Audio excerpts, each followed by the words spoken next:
Hello साथीहरु नमस्कार। तपाईहरुलाई मेरो टेक्निकल सपोर्ट युट्युब च्यानलमा हार्दिक स्वागत छ। साथीहरु, हामीले नर्मल तरिकाले माइक्रोसफ्ट अफिस वर्डमा इक्वेसन त बनाइराखेकै हुन्छौं, तर म आज फंक्सन की युज गरेर माइक्रोसफ्ट अफिस वर्डमा इक्वेसन कसरी बनाउन सकिन्छ भनेर जानकारी दिन गइरहेको छु। यो भिडियोलाई अन्तिमसम्म हेर्न नभुल्नुहोला। अब साथीहरु लागौं कम्प्युटर स्क्रिन तर्फ।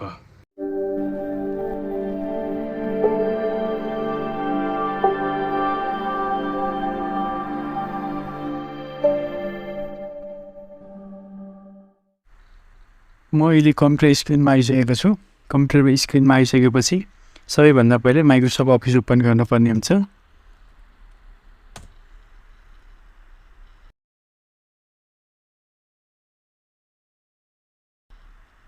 माइक्रोसफ्ट अफिस ओपन गरिसकेपछि ब्ल्याङ्क डकुमेन्ट ल्याउँछु मैले यहाँ धेरै ढिला नहोस् भनेर एउटा स्याम्पल फाइल बनाएको छु, त्यसलाई चाहिँ म ओपन गर्न चाहन्छु। स्याम्पल फाइल ओपन गरिसकेपछि यसरी स्याम्पल फाइल आएको छ। यही कुराहरुमा आधारित रहेर म तपाईहरुलाई फंक्सन की F9 युज गरेर इक्वेसन बनाउन सकिने छ त्यही कुरालाई देखाउन चाहन्छु। यसमा भनेको छ use of control F9 in writing mathematics equation भनेको छ। कन्ट्रोल सँग F9 प्रेस गर्यो भने यस्तो खालको मजुला ब्र्याकेट्स आउँछ दुईवटा। त्यो भित्र चाहिँ हामी इक्यू टाइप गर्छौं र यो ब्याकस्ल्याश इक्यू टाइप गरेर एक स्पेस दिन्छौं, त्यसपछि ब्याकस्ल्याश टाइप गर्छौं। त्यसपछि हामीले तल एक्जाम्पलमा दिएका कुराहरुलाई चाहिँ वर्ड मार्फत टाइप गर्दै त्यसलाई चाहिँ इक्वेसनमा चाहिँ कन्भर्ट गर्छौं। त्यो कसरी हो त हामी अब हेर्छौं है। त्यसको निम्ति चाहिँ इफमा यो फ्र्याक्सन भन्ने छ, डिभाइड 2/3 भनेर चाहिँ यसमा इक्वेसनको रूपमा राखिएको छ 2/3। अब यसलाई हामी नर्मल तरिकाले यसमा इन्सर्टमा गइसकेपछि इक्वेसनमा गएर इक्वेसनमा यसरी इक्वेसन आउँछ अनि फ्र्याक्सन गरेर 2/3 फ्र्याक्सनको चाहिँ हामी यो ल्याउँछौं। यसमा 2/3 यसरी पनि हामी 2/3 बनाउन सक्छौं सधैँ तरिकाले। यो हामी सबैलाई थाहा हुन सक्छ, तर यसरी होइन कि हामी सिधै टाइप गरेर नै इक्वेसन हामी निकाल्ने कोसिस गर्छौं। त्यही भएको हुनाले यो यहाँ लेखेका कुराहरु हामी फलो गर्छौं। त्यसपछि हामीले टाइप गरिसकेपछि फेरि कन्ट्रोल सँग F9 थिचेर हामी टाइप गर्छौं। त्यसपछि शिफ्ट सँग F9 प्रेस गरेर फेरि हामीले त्यसलाई चाहिँ इक्वेसन चाहिँ बनाउँछौं। अब सुरुमा 2/3 को छ, यसलाई चाहिँ हामी गरेर हेर्छौं। त्यसको निम्ति तपाईहरुले किबोर्डमा चाहिँ कन्ट्रोल सँगै F9 प्रेस गर्न पर्ने हुन्छ। म चाहिँ कन्ट्रोल सँग F9 प्रेस गर्छु। यसरी यो ब्र्याकेट आएको छ। यसरी यो ब्र्याकेट आइसकेपछि यहाँ बिचमा क्लिक गर्दाबित्तिकै यसरी सिलेक्टेड हुन्छ। त्यसमा चाहिँ हामी माथि भने जस्तै इक्यू टाइप गर्छौं, एक स्पेस दिन्छौं, त्यसपछि ब्याकस्ल्याश टाइप गरेर फ्र्याक्सनको F लेख्छौं। त्यसपछि यो सानो ब्र्याकेट लेखेर 2,3 अनि ब्र्याकेट क्लोज गरेर शिफ्ट सँग F9 प्रेस गर्यो भने यसरी 2/3 यसरी आउँछ। तपाईहरुले पनि यो ट्राई गर्नुभयो भने आउँछ। फेरि यसलाई एडिट गर्नु पर्यो भने फेरि यसमै क्लिक गरेर फेरि शिफ्ट सँग F9 प्रेस गर्नु होला। त्यसपछि अब यसमा चाहिँ 2 को ठाउँमा चाहिँ x अथवा चाहिँ 3 को ठाउँमा चाहिँ y राख्छु भने पनि यसरी टाइप गर्नु होला र त्यसपछि फेरि शिफ्ट सँग F9 प्रेस गर्नु भने x/y आउँछ। यसको सट्टामा अरु जे पनि गर्न मिल्छ, त्यही अनुसार चाहिँ तपाईहरुले राख्नु होला है नि। फेरि यसमा क्लिक गरेर यसरी सिलेक्टेड भएको अवस्थामा यहाँसँग शिफ्ट सँग F9 प्रेस गरेर यसमा चाहिँ 2 यसमा 3 थियो, फेरि शिफ्ट सँग F9 प्रेस गरेर यसरी आउँछ। अब यसमा यो सेम नै हो। 2/3 मिक्स फ्र्याक्सन भनेको छ 2/3। यसको निम्ति पनि अब कन्ट्रोल सँग F9 प्रेस गर्नु पर्यो। कन्ट्रोल सँग F9 यसको लागि पनि मिक्स फ्र्याक्सन 2/3 को लागि पनि कन्ट्रोलसँग F9 प्रेस गर्नु पऱ्यो। यसरी यो ब्राकेट आइसकेपछि यसमा चाहिँ फेरि अहिले जस्तै EQ टाइप गर्नुपर्ने हुन्छ। त्यसपछि गएर सेमै हो process, back space fraction 2,3 close गर्नु पऱ्यो।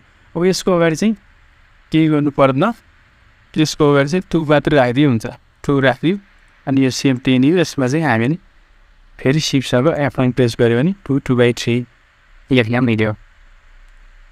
त्यसपछि 3 मा रहेको छ रोड, त्यसलाई हामी फेरि एडिट गर्न अरू राख्न चाहिँ सक्छौँ। अहिले जस्तै सिफ्टसँग F9 प्रेस गरेर यसमा चाहिँ 2 - 3 2 - 2 3 - 1 अथवा चाहिँ प्लस यसरी राख्यो भने यसरी आउँछ। एडिट गर्दा यहीँबाट मिल्छ है। यस्तो रहेको छ। अब यसलाई फेरि यसरी गर्न सकियो। अब यो रुट भन्ने छ, रुट 5 पनि अब कन्ट्रोलसँग F9 नै प्रेस गर्नु पऱ्यो। यसपछि EQ टाइप गर्नु पऱ्यो स्ल्यास। अब यसको ठाउँमा हामी अघि माथि चाहिँ F फ्र्याक्सन ठाउँमा F राखेको थियौँ, अब यसको ठाउँमा चाहिँ हामी R लेख्छौँ। रुटको चाहिँ R टाइप गर्छौँ। त्यसपछि फेरि सानो ब्राकेट 5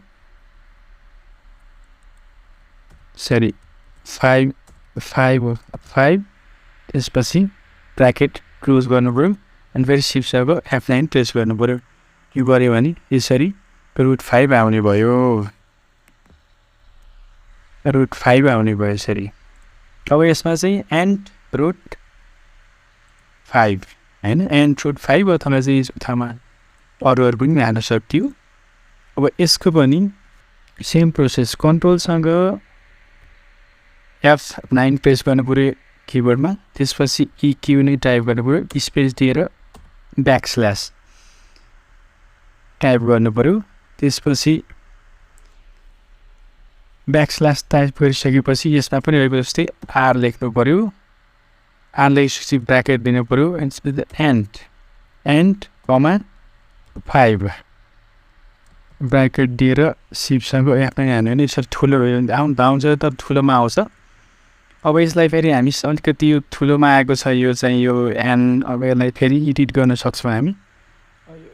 एनलाई चाहिँ हामी सानो बनाउने, यसलाई मात्र सिलेक्ट गरेर हामी यो माथि गएर यो X2 भन्ने छ, यसरी टी गरेर नि हुन्छ। अथवा कन्ट्रोलसँग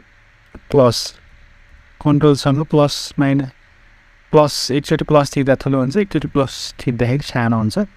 यसरी सानो बनाइदिने। सानो बनाइसकेपछि फेरि सिफ्टसँग F9 प्रेस गऱ्यो भने एन्ड रुट 5 हुन्छ। अब यसको सट्टामा हामीले चाहिँ जस्तो एडिट गर्नु पऱ्यो भने एफसँग फेरि सिफ्टसँग F9 एडिट गर्नु पऱ्यो भने एनको ठाउँमा चाहिँ 3, यसको ठाउँमा चाहिँ 9 राख्न सकिन्छ। यो 3 लाई चाहिँ अब जस्तो फेरि सानो बनाउनु पऱ्यो, कन्ट्रोलसँग प्लस थिचेर अथवा यहाँ माथि गरेर यसमा चाहिँ X2 मा प्रेस गर्नु पऱ्यो। त्यसपछि अब फेरि सिफ्टसँग F9 प्रेस गऱ्यो भने यसरी 3² यसरी आउँछ। यसरी हामीले एडिट गर्न सक्छौँ सिफ्टसँग F9 गरेर। यसको ठाउँमा चाहिँ एन, यसको ठाउँमा चाहिँ हामी 5 को 5 राख्छौँ। यसलाई चाहिँ हामी फेरि सानै बनाउँछौँ। त्यसपछि अब सिफ्टसँग F9 प्रेस गऱ्यो भने एन्ड रुट 5 आउनुभयो। अब यसमा फेरि हामी अल्जेब्रिक फ्र्याक्सन भन्छ, A + B divide C + D रहेको छ। अब यसको निम्ति पनि सेमै प्रोसेस, कन्ट्रोलसँग F9 एकैचोटि प्रेस गर्नु पऱ्यो, EQ नै टाइप गर्नु पऱ्यो, स्पेस दिएर ब्याकस्ल्यास चाहिँ टाइप गर्नु पऱ्यो यसमा पनि। त्यसपछि फ्र्याक्सन भयो भने फ्र्याक्सन टाइप गर्नु पऱ्यो, ब्राकेट स्टार्ट गर्नु पऱ्यो। अब यसमा के छ, A + B रहेको छ, कमा अर्को के छ C + D, ब्राकेट क्लोज गर्नु पऱ्यो अनि सिफ्टसँग F9 प्रेस गर्नु पऱ्यो। यसरी A + B divide by C + D। अब यसलाई एडिट गर्नु पऱ्यो भने फेरि सिफ्टसँग F9 प्रेस गरेर अब यसको ठाउँमा अरू के राख्न सकियो, X, यसको ठाउँमा Y, C को ठाउँमा चाहिँ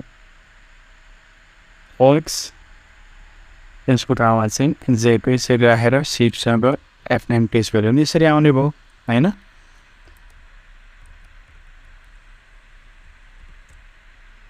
यो फर्नान्डेस अब सेमै राख्नु पऱ्यो सी प्लस डी यसमा बे यसको ठाउँमा चाहिँ ए सिपसँग F9 section a plus d आउने भयो अब यसको चाहिँ फ्र्याक्सन इनसाइड ब्राकेट भयो सो ब्राकेटभित्र चाहिँ हामीले फ्र्याक्सन गर्छौँ अल्जेब्रिक फ्र्याक्सन यो दुईवटा x plus y divide by e plus q ब्राकेटभित्र चाहिँ त्यो हुन्छ त्यसको लागि कन्ट्रोलसँग F9 प्रेस गर्नु पऱ्यो ई क्यू स्पेस दिएर यो चाहिँ ब्याक स्ल्यास यहाँसम्म चाहिँ सेम नै हुन्छ त्यसपछि चाहिँ अब ब्राकेटको बी टाइप गर्नु पऱ्यो फेरि एउटा ब्राकेट स्टार्ट गरेर ब्याक स्ल्यास एफ फ्र्याक्सन फेरि अर्को ब्राकेट टाइप गर्नु x plus y comma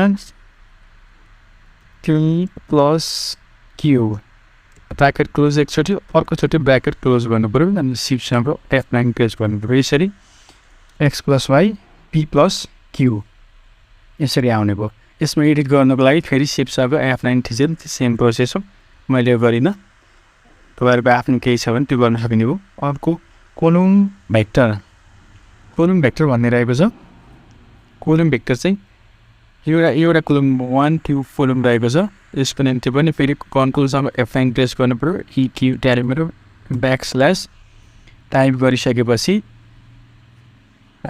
be type गर्नु पऱ्यो फेरि ब्राकेट यो चाहिँ ब्याक स्ल्यास ई टाइप गर्नु पऱ्यो फेरि ब्याक स्ल्यास सिओल कोलम एउटा कोलम भएको हुनाले कोलम 1 त्यसपछि गएर यो कमान्ड दिएर ब्राकेट सुरु गरेर 1/2 1,2 एकचोटि ब्राकेट भन्नुभयो अर्कोचोटि ब्राकेट क्लोज गर्ने त्यो सिपसँग फेरि F9 गऱ्यो भने यसरी 1 2 को चाहिँ भेक्टर कोलम चाहिँ यसरी आउँछ यसमा अरू एक्सवाईहरू राख्नु पऱ्यो भने यसमा चाहिँ फेरि सिपसँग F9 प्रेस गरेर यही भित्र चाहिँ एडिट गर्ने त्यसपछि फेरि सिपसँग F9 प्रेस गऱ्यो भने यो हुन्छ त्यसपछि 2x2 म्याट्रिक्स भन्ने चाहिँ यो पनि सेम माथिको जस्तो प्रोसेस हो त्यसको लागि चाहिँ कन्ट्रोलसँग F9 प्रेस गर्नु पऱ्यो e q space backslash c b type गर्नु पऱ्यो त्यसपछि ब्राकेट स्टार्ट गरेर ब्याक स्ल्यास ए टाइप गर्नु पऱ्यो त्यसपछि backslash hs a type गर्नु पऱ्यो यो कोड जस्तै हो फेरि ब्याक स्ल्यास सिओएल कोलम दुईवटा त्यसपछि फेरि अर्को ब्राकेट गरेर चारवटामा दिए चाहिँ गर्नु पऱ्यो 1, 2, 3, 4 यसको ठाउँमा तपाईँहरूले चाहिँ एक्स वाई जेड अथवा एबिसिडी चाहिँ टाइप गरे पनि हुन्छ ब्राकेट क्लोज दुईचोटि ब्राकेट क्लोज गरिसकेपछि फेरि सिपसँग एन प्रेस गर्नु भने यसरी 1 2 3 4 आउँछ यसमा चाहिँ अघि मैले भने जस्तै सिपसँग गरेर यसको ठाउँमा चाहिँ एबिसिडी राख्न सकिन्छ है ए कमा be comma C comma D यसरी राखेर F9 प्रेस गऱ्यो भने एबिसिडी यसरी पनि आउन सक्ने भयो सिपसँग F9 and यसमा चाहिँ हामी 1, 2, 3, 4 विशेष त्यही हामी यसरी गर्छौँ है यसपछि गएर यो 2x3 म्याट्रिक्स भन्ने चाहिँ यो पनि सेम प्रोसेस हो यो सो नगरी पनि हुन्छ तर पनि देखाउनको लागि चाहिँ म गर्छु कन्ट्रोलसँग F9 ई क्यू टाइप गर्नुला त्यसपछि स्पेस दिएर ब्याक स्ल्यास त्यसपछि बी टाइप गर्नु पऱ्यो ब्राकेट लगाउनु पऱ्यो ब्याक स्ल्यास ए टाइप गर्नु पऱ्यो back slash hs a type गर्नु पऱ्यो फेरि ब्याक स्ल्यास गरेर सिओएल यो चाहिँ कोलम 2 सरी दुईवटा कोलम नै यसमा चाहिँ कोलम दुईवटा हुन्छ कोलम 3वटा हुन्छ यसमा यो कोलम यो गरेर 3टा कोलम हुन्छ त्यसमा चाहिँ कोलम यसरी आयो त्यसपछि हामी ब्राकेट स्टार्ट गर्छौँ त्यसपछि 6वटा डिजिट लेख्नु पऱ्यो 1 2 3 4 5 6 यसरी एकचोटि दुईचोटि ब्राकेट क्लोज गरिसकेपछि सिपसँग F9 प्रेस गऱ्यो भने यस्तै आउँछ अब यसमा माइनस प्लस हामी राख्न सक्छौँ सिफ्टसँगको F9 गरेर 2 गएर चाहिँ ड्यास साइन माइनस गराएर फेरि सिफ्टसँगको F9 गऱ्यो भने यसरी माइनस आउँछ अरू डिजिट पनि हामी चेन्ज गर्न सक्छौँ यसको ठाउँमा अरू अल्फाबेटहरू पनि राख्न सक्छौँ त्यसपछि गएर यो 3x3 म्याट्रिक्स भन्ने छ यसको पनि म एकचोटि टाइप गरेर देखाउँछ है सिफ्टसँग कन्ट्रोलसँग F9 EQ ब्याकस्ल्यास त्यसपछि गएर बी टाइप गर्नु पऱ्यो ब्राकेट स्टार्ट गर्नु पऱ्यो ब्याकस्ल्यास इस फेरि ब्याकस्ल्यास एचएस 8 सेम माथि जस्तै फेरि ब्याक स्ल्यास दिएर कोलम चाहिँ 3 त्यसपछि गएर ब्राकेट सुरु गर्नु पऱ्यो त्यसपछि यसमा चाहिँ 9वटा टाइप गर्नु पऱ्यो भनेको A, D, C, D, E, F, G, H into your bracket and त्यसपछि F9 त्यसो गर्नु पऱ्यो यस एउटा ओर पुगेन है TSI एउटा पुगेन त्यसपछि कमान्ड दिएर आई गऱ्यो भनेदेखि चाहिँ न्युबाट पुग्छ है यसरी ABCD हुन्छ अब यसलाई फेरि होइन 1 2 3 4 5 राख्नु पऱ्यो भने 1 2 3 5 फेरि सिफ्टसँग F9 पेज गरेर यही सचाउने नै हो यसको ठाउँमा 1 यसको ठाउँमा 2 यसको ठाउँमा 4 यसको ठाउँमा 6 यसको ठाउँमा 3 यसको ठाउँमा 4 यसको ठाउँमा 5 6 7 सिफ्टसँग F9 पेज गरेर पनि यसरी नै आउँछ नि यो यही नै हुनुपर्छ भन्ने भयो भने यसरी चाहिँ हामीले फङ्सन की मध्येको पनि F9 कन्ट्रोल प्लस F9 गरेर हामी इक्वेसन रेडी गर्छौँ त्यसपछि त्योभित्र हामी सर्टेन कुराहरू टाइप गर्छौँ र त्यसपछि केही कोडहरू टाइप गर्छौँ प्रोसेसका कुराहरू त्यसपछि सिफ्टसँग F9 पेज गरिसकेपछि फेरि हाम्रो इक्वेसनमा चाहिँ रेडी हुन्छ र एडिट गर्नु पऱ्यो भने पनि इक्वेसन त्यसको जान्नै पर्ने थियो कन्ट्रोल प्लस F9 टाइप गर्नु पऱ्यो त्यसपछि चाहिँ हाम्रो यस्तो खालको साइन आउँछ यो भित्र चाहिँ EQ टाइप गरेर ब्याकस्ल्यास फ्र्याक्सन 1, 2 यसरी चाहिँ फेरि यति गरिसकेपछि सिफ्ट प्लस F9 एकैचोटि टेस्ट गर्नु पऱ्यो फर एडिटको लागि चाहिँ इक्वेसनमा चाहिँ हामीले बनाएको इक्वेसनमा चाहिँ क्लिक गर्नु पऱ्यो click on equation long shift plus F9 press गरेर एडिट गर्नु पऱ्यो त्यसपछि मेरो again F shift plus F9 press गऱ्यो भने चाहिँ इक्वेसन एडिट हुन्छ है स्याम्पल मात्र देखाएको यसरी चाहिँ हामीले यहाँ भएको इक्वेसनहरू सबै चाहिँ एडिट गर्न सक्छौँ ल हेर्न सक्नुहुन्छ साथीहरू हामीले यसरी फङ्सन की युज गरेर इक्वेसन बनाएर हेरिसकेका छौँ यो भिडियोलाई मन पर्यो भने लाइक सेयर कमेन्ट र सब्सक्राइब गर्न नभुल्नुहोला र नजिकैको बेल आइकन प्रेस गर्नुहोला ताकि आगामी दिनमा मैले यस्तै खालको भिडियो ल्याउँदाखेरि तपाईँहरूलाई सबैभन्दा पहिला नोटिफिकेसन आउनेछ